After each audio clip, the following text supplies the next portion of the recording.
White girls also made claims of ownership in public and in conversations with enslaved people.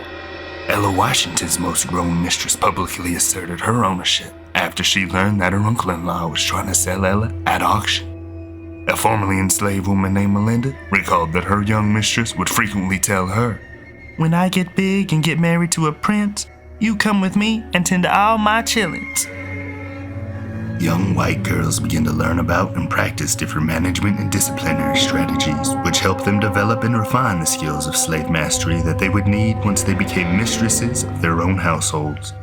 Fathers frequently imparted their wisdom about slave discipline to their daughters at secondhand, but they also allowed them to participate in such brutality firsthand. In 1863, Solomon Bradley, who was formerly enslaved in South Carolina, told the American Freedmen's Inquiry Commission about a man named Mr. Farabee who had committed violent acts against his enslaved cook in the presence of his daughters. This woman had burned the edges of his family's waffles, and upon discovering her misdeed, he took her outside and whipped her. Each time she screamed too loudly, he kicked her in the mouth. After he finished whipping her, he lit a candle and poured the melted wax onto her wounds. Throughout the entire ordeal, Farabee's daughters were looking at all this from a window of the house through the blinds.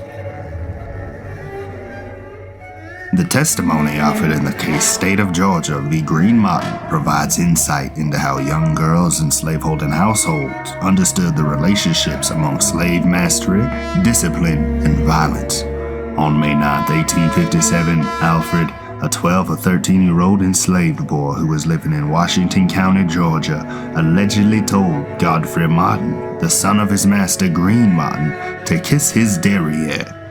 Over the course of 3 hours, Green and Godfrey Martin beat Alfred to death. On at least 2 occasions, Green Martin straddled Alfred, choked him, and threw him to the floor.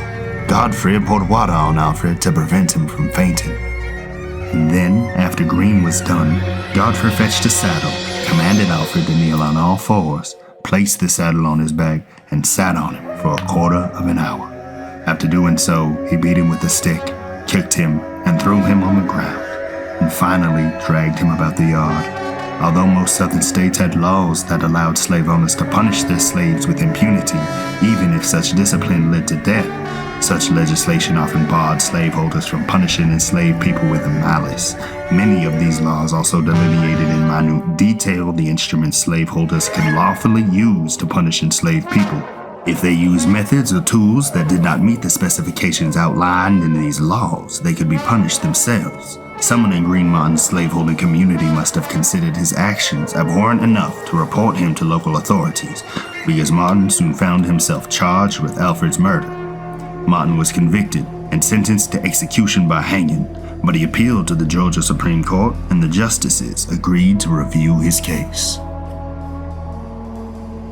We might think that such brutality, which led to the death of an enslaved boy whom they probably grew up with, would have disturbed the Martin sisters or compelled them to intervene.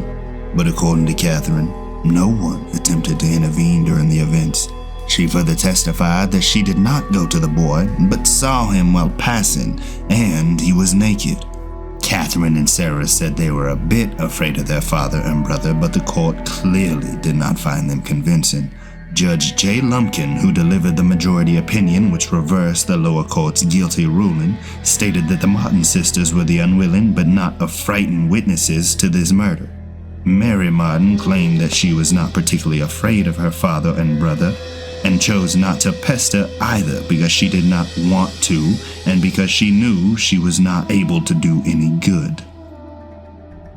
Another witness, a 15-year-old white boy named John A. Bedgood, who was visiting the Martin estate at the time of Alfred's beating, was so frightened by what he saw that he went to a neighboring plantation to avoid seeing any more.